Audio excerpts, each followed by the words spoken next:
The apartment was silent except for the faint hum of the refrigerator, a sound I'd never noticed until tonight. It was late, past midnight, March 2025, and I, Penelope Hayes, sat on my worn leather couch, phone clutched in my hands. My fingers felt cold against its edges, like they knew something I didn't. A text had pinged an hour ago from Ethan, the 24-year-old junior analyst I'd taken under my wing 3 years back. "I thought you should see this before Monday," it read. No context, just a video attachment. I pressed play. The screen flickered to life, and there he was, Michael Reynolds, my boss of 20 years, standing in the middle of the company's annual staff party. His gray suit was rumpled, a whiskey glass glinted in his hand, and his voice, that unmistakable baritone I'd heard bark orders and dodge blame for 2 decades, sliced through the chatter. "Penelope's such a worthless dumbass," he said, a grin splitting his face. "Next month we're getting rid of her, she won't even see it coming." The crowd around him, my coworkers, people I'd shared coffee runs and late-night deadlines with, reacted in a ripple. Some chuckled, nervous and sharp, others shifted, eyes darting away. No one said a word in my defense. I stared at the screen, the 30-second clip looping before I could stop it. My chest tightened, a sharp, acidic burn creeping up my throat. 20 years at Reynolds and Carter Consulting flashed behind my eyes.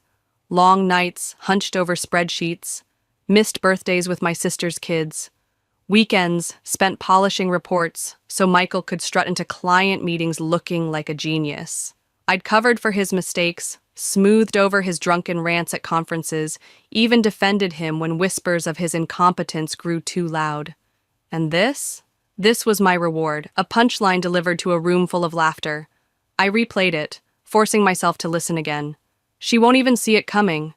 His arrogance dripped from every syllable, thick and smug.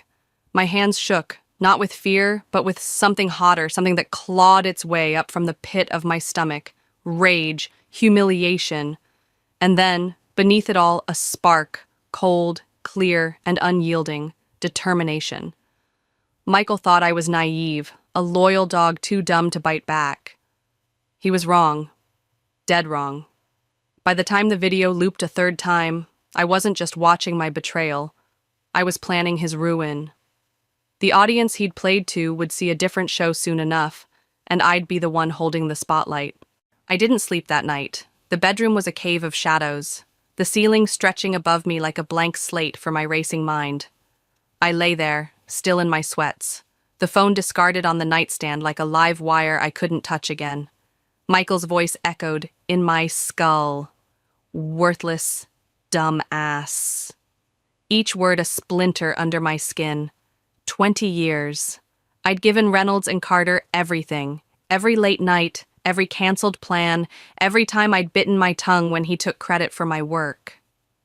I'd saved his ass more times than I could count, and he'd turned me into a joke.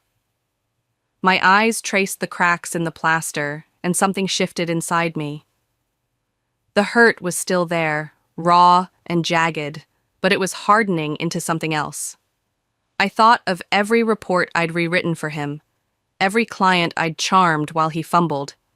He wasn't the mastermind he pretended to be. I was.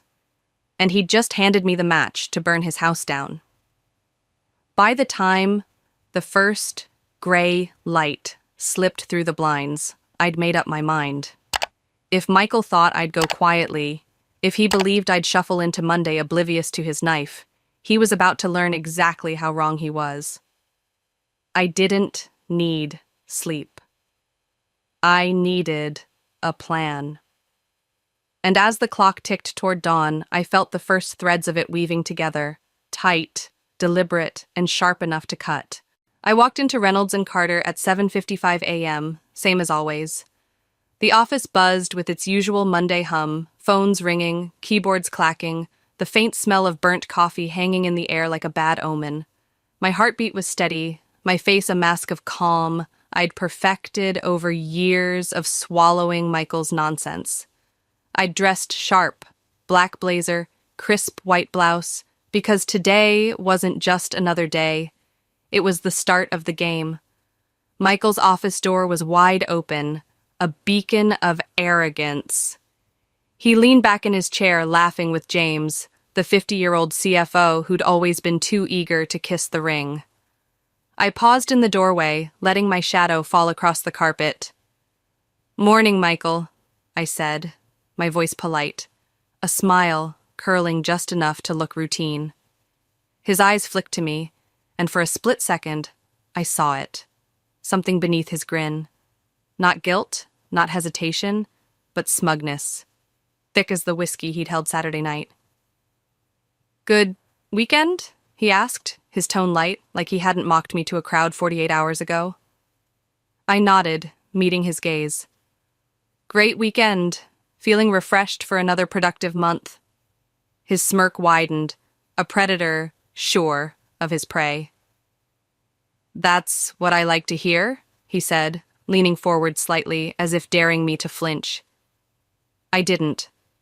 I turned, walked to my desk, and sat down, the weight of his ignorance settling over me like a cloak.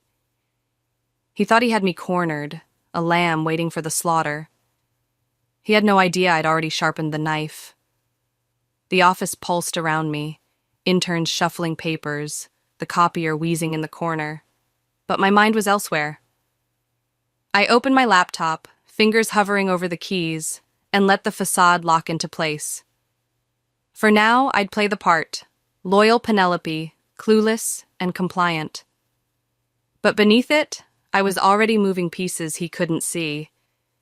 If he thought I'd blindly walk into my own execution, he didn't know me at all.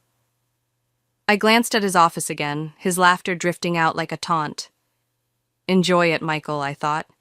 "It's the last time you'll laugh on my dime." The game had begun, and I was 3 steps ahead before he'd even rolled the dice. The next 4 weeks were a performance, every move rehearsed to perfection. I walked into Reynolds and Carter each morning with the same composed smile, my heels clicking against the tile like a metronome counting down Michael's days. The office hummed around me, phones trilling, the printer's endless whine. But I was a ghost in the chaos, playing the role of the perfect employee. I nodded in meetings, offered solutions with just the right amount of enthusiasm, and took on extra work without a flicker of complaint. Late nights became my sanctuary, the fluorescent lights buzzing overhead as I stayed past the others, fingers flying over my keyboard. But I wasn't polishing reports for Michael anymore. I was collecting. Emails piled up in a hidden folder. Every careless directive he'd sent, every backhanded compliment buried in a thread. Contracts followed, ones I'd drafted or salvaged, each a testament to the work he'd claimed as his own. Financial reports, too. Sloppy numbers James had signed off on, gaps I'd quietly filled for years. Most wouldn't think twice about these scraps, but I did. I thought twice about everything. Beneath the surface, I was building a net to drag Michael down, thread by thread. And it wasn't just paper I gathered. I reached out to old clients, the ones who'd stayed loyal to me, not him, casual calls, a subtle hint. "I'm considering new opportunities." Their responses were immediate, eager. "Penelope, we'd follow you anywhere." I smiled into the receiver, filing their trust away for later. Then there was the attorney, a sharp-eyed woman named Claire, mid-30s, who met me over coffee downtown. I laid out the groundwork, severance clauses, non-competes, the legal edges I could dance along. She nodded, pen tapping her notepad. "You've got options," she said. "Play this right and he'll feel it where it hurts." I left with her card and a plan taking shape. The final piece clicked when I dialed Pierce and Associates, a competitor that had been sniffing around Reynolds and Carter for months. Their VP, a clipped voice named Laura, didn't hesitate. "We've heard about you, Penelope. Let's talk." I hung up, staring at the city lights beyond my window. Michael's whiskey-soaked laugh from that video looped in my mind, fueling every step. I wasn't just leaving. I was taking everything he took for granted with me. Clients, credibility, control. 4 weeks of smiling through the lie, and I was ready to pull the first string. The morning of my final day broke gray and heavy, the air thick with a tension only I could feel. I arrived at Reynolds and Carter early, before the sun had fully risen, my laptop bag slung over my shoulder like a weapon. The office was quiet, just the hum of the HVAC and the faint drip of the coffee machine. I settled at my desk, watching the minutes tick toward the end game. Across the floor, Michael's office glowed. He was in there, laughing with James again, their voices carrying, like they owned the world. Oblivious. Arrogant. I let my gaze linger, a polite smile fixed on my face, masking the storm brewing beneath. The day crawled forward, normalcy a thin veneer over the shift I sensed coming. I answered emails, nodded at coworkers, kept my posture relaxed, even as my pulse thrummed with purpose. At 3 p.m., the door to Michael's office swung wider, and Rachel from HR stepped inside, her face carefully neutral. She didn't glance my way, but I knew. My phone stayed silent, a coiled snake waiting to strike. Then, at 3:30, it lit up. Michael Reynolds, please come to my office. The summons I'd anticipated for weeks. I exhaled slowly, smoothing my brow with steady hands. This wasn't a surprise. It was a stage, and I'd memorized my lines. I stood, feeling the weight of 20 years shift, not a burden anymore, but a lever. Michael thought he'd catch me off guard, call me in with some rehearsed speech about budgets and restructuring. He had no idea I was already 3 steps ahead, the trap set and waiting. I crossed the floor, heels clicking. Showtime. I knocked on Michael's door, stepping inside with the same polite smile I'd worn all month. The office smelled of leather and stale ambition, Rachel seated across from him with a company-issued folder in front of her. Standard HR protocol, a scene I'd witnessed from the other side too many times. Michael put on his best fake sympathy, leaning back in his chair like a king granting an audience. "Penelope, please, have a seat," he said, voice measured, scripted. I sat, folding my hands in my lap, meeting his gaze without a flicker. "We appreciate your dedication to the company over the last 20 years, he began, the words hollow as they rolled off his tongue. "But as you know, the industry's evolving, and we've had to make some difficult decisions regarding staffing." Rachel stayed silent, her eyes on the folder. "We've decided to restructure your role," he continued, "and unfortunately, your position is being phased out." She slid the folder across the table, a severance package wrapped in corporate courtesy. I didn't touch it. "We want to ensure a smooth transition," he added, watching me. He expected tears, anger, confusion, something to feed his ego. Instead, I smiled, soft and steady. "I understand," I said. He blinked, a flicker of hesitation crossing his face. Too easy, too clean. He cleared his throat. "We'll need your company laptop and access badge before the end of the day. And, of course, a non-disclosure agreement regarding operations." I nodded, still calm. They wanted me quiet, a ghost fading without a whisper. Then he leaned forward, voice dropping into false warmth. "I know this must be difficult, but you're talented, Penelope. I'm sure you'll land on your feet."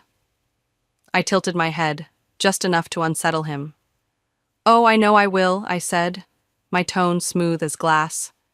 His relief flashed, brief, misplaced, before I stood picking up the folder with that same smile. I walked out, the weight of 20 years lifting off my shoulders. Not his victory, but mine. Now I was free to burn it all down. Back at my desk, the clock ticked toward 5 p.m., my final hours as an employee slipping away. I moved with purpose, archiving every email, every project file, every client contract I could touch, all perfectly legal while I still had access. The office buzzed with its usual end-of-day chatter, coworkers oblivious to the fuse I was lighting. I opened a new email, addressed it to Thomas Bennett, our biggest client, the one who'd made up 40% of our revenue for a decade. My fingers hovered, then typed, Hi, Thomas. I wanted to thank you for your partnership over the years. Given my upcoming departure from Reynolds and Carter, I'll be available for consulting in the near future.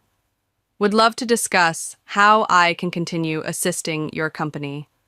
Let me know if you'd like to set up a call. I hit send.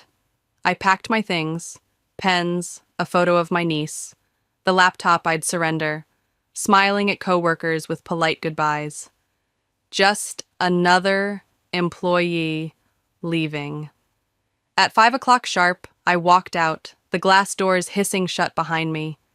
I didn't look back. Michael had no idea what I'd just unleashed, but he'd feel it soon enough. The morning after my departure, I woke to my phone buzzing against the nightstand, the sound sharp in the stillness of my apartment. I checked the screen. 3 missed calls from Reynolds and Carter by 10 a.m., all unknown extensions, but I knew who they traced back to. I leaned back against my pillows, a slow smile forming as I let the 4th call ring out. Daniel thought he could contain this, that a few days would pass before the fallout hit. He'd misjudged me again, and his arrogance was speeding up the clock. By noon, a text from Ethan buzzed through. Penelope, whatever you did, the office is in full meltdown mode. Thomas pulled out of his contract. Michael's losing it. I laughed out loud, the sound echoing off the bare walls. Thomas Bennett, the client I'd emailed on my way out, had seen the writing on the wall. No Penelope, no stability, no reason to stay. At 2:30 p.m., my phone lit up again, this time with a name, Michael Reynolds. I answered, keeping my tone calm, almost bored. Hello? A sharp exhale crackled through the line, then his voice, tight and controlled. Penelope, I just heard about Thomas. He mentioned you reached out. I let the silence stretch, savoring his unease. I did, I said simply. A beat of quiet, then he forced a chuckle, the sound brittle. Listen, I think there's been some miscommunication. This was just office banter. You know that. I cut in, my voice dangerously light. I don't hold grudges, Michael. I just make smart decisions. His breathing tightened, a faint hitch I could almost feel through the phone. Are you working for someone else? He pressed, desperation creeping in. I smiled, twirling a pen between my fingers. I don't see how that's relevant to you. He cursed under his breath, and I hung up, the click a punctuation mark on his dawning panic. Thomas had made a smart decision too, and Michael was only beginning to realize how bad his mistake had been. That afternoon, I stepped into Pierce & Associates' downtown office, the sleek glass walls a stark contrast to the dated clutter of Reynolds and Carter. David Pierce, the 52-year-old CEO, greeted me with a firm handshake, his eyes sharp behind wire-rimmed glasses. Penelope, he said, leading me to a conference room. The moment I heard you were leaving, I had my team watching. Michael's ship is sinking.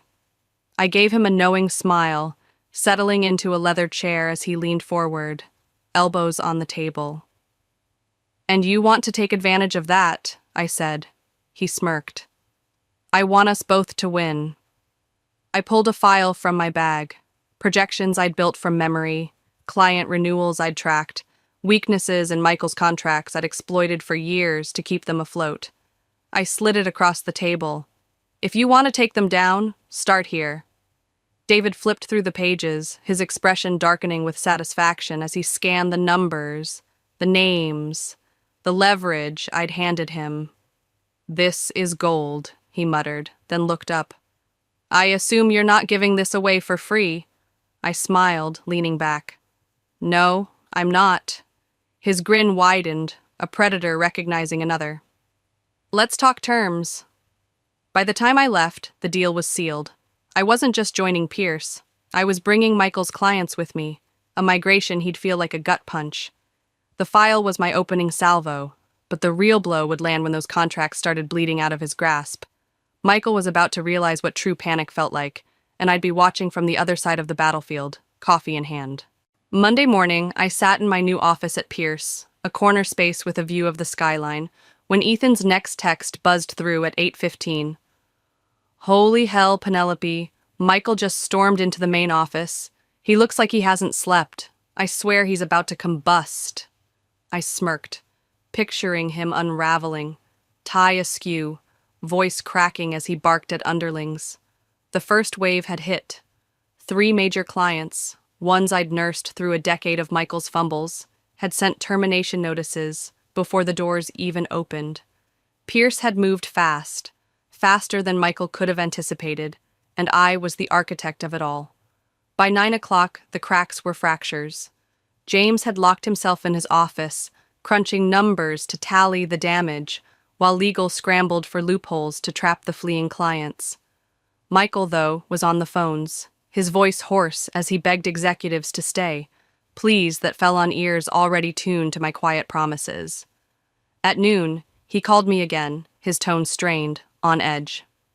Penelope, he snapped, I don't know what you've been telling people, but we have a serious problem. I arched an eyebrow, though he couldn't see it. Oh. What kind of problem? He exhaled sharply. You know damn well what kind. Thomas is gone, and now 3 other accounts have pulled out. Millions in revenue overnight. Did you? He stopped, unwilling to say it. I let the silence drag, then spoke, calm and careful. I don't work for Reynolds and Carter anymore, Michael. What happens to your company isn't my concern. A beat of silence, then his voice turned sharp. You're working for Pierce, aren't you? I smiled. I don't see how that's relevant to you. He cursed, louder this time, and I could almost see him gripping his desk, power slipping through his fingers. This industry's small, Penelope. You don't want to burn bridges. I let out a small laugh, cold and deliberate. You burned that bridge the moment you called me a worthless dumbass in front of the entire company. He went quiet, and I hung up, the fear in his silence sweeter than any apology. By 3 p.m., Ethan texted again. Emergency board meeting just called. Investors are freaking out. Talk of replacing Michael. I leaned back, satisfaction rolling through me. He'd hidden behind my work for years, but now the ugly truth was bare, and it was killing him faster than he could scream. Tuesday morning, I walked into Reynolds and Carter, not as an employee, but as a warning. The office was a graveyard of tension, the usual chatter replaced by whispers behind screens, quick glances darting my way. I crossed the floor, heels echoing, until I reached Michael's office. I knocked, and his gruff, "Come in," rasped through the door. I stepped inside, closing it behind me. He sat at his desk, tie loosened, dark circles bruising his eyes, his arrogance stripped bare. I took a seat across from him, mirroring our firing scene a week ago, and tilted my head. How's it going, Michael? I asked, voice light. His jaw clenched, a muscle twitching. Cut the crap, Penelope. What do you want? I smiled, letting the question hang. Me? I just wanted to see how you were doing. He let out a bitter laugh, the sound scraping the air. Oh, you know how I'm doing. I did. He took a deep breath, leaning forward. Look, if there's a way to fix this, to make it right, what would it take? The desperation in his voice was thick, a surrender I'd waited for. I leaned in, voice soft but firm. There's no fixing this, Michael. His expression hardened, but his eyes flickered with defeat. I stood, smoothing my blazer. Enjoy unemployment, I said, turning to leave. Before I walked out, I glanced back, delivering the final cut he'd never expected. And then I was gone, leaving him in the ruins he'd built. By Friday, the headlines hit like a thunderclap, plastering Michael's ruin across every screen I scrolled past. Major client exodus at Reynolds and Carter, CEO under fire, blared one. Pierce and Associates acquires key clients in strategic move, crowed another. I sat in my new office at Pierce, sipping coffee, the bitter brew a perfect match for the satisfaction curling through me.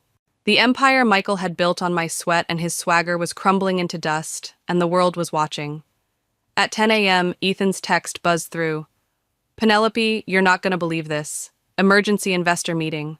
Rumor is they're forcing Michael out. I leaned back, smiling to myself. right on schedule. At 3 p.m., the internal email from Reynolds and Carter confirmed it. Effective immediately, Michael Reynolds has stepped down as CEO. An interim leadership team will be announced soon. I read it twice, letting the words sink in. Fired, publicly humiliated, gone. Then, at 5:30, my inbox pinged again. Subject, let's talk, from Michael himself. I opened it, his desperation spilling out. Penelope, things have gotten out of control. I know you're behind this. Let's meet. Put this behind us. Predictable, pathetic. I typed back, finger steady. Michael, there's nothing to discuss. This isn't fixable. Enjoy your weekend. I hit send, closing the last chapter of his career with a click. He was finished, and I was just getting started. Monday morning, I stepped into Pearson Associates headquarters as their newest senior partner, the title earned not by groveling, but by proving I was the best. David greeted me in the executive lounge, his handshake firm. Welcome aboard, Penelope, he said. From what I hear, you've already made quite an impact. I smiled, feeling the weight of possibility settle over me. I like to be efficient, he chuckled. Exactly what we need. This wasn't just a job, it was a fresh start, built on my terms. That afternoon, my assistant knocked hesitantly.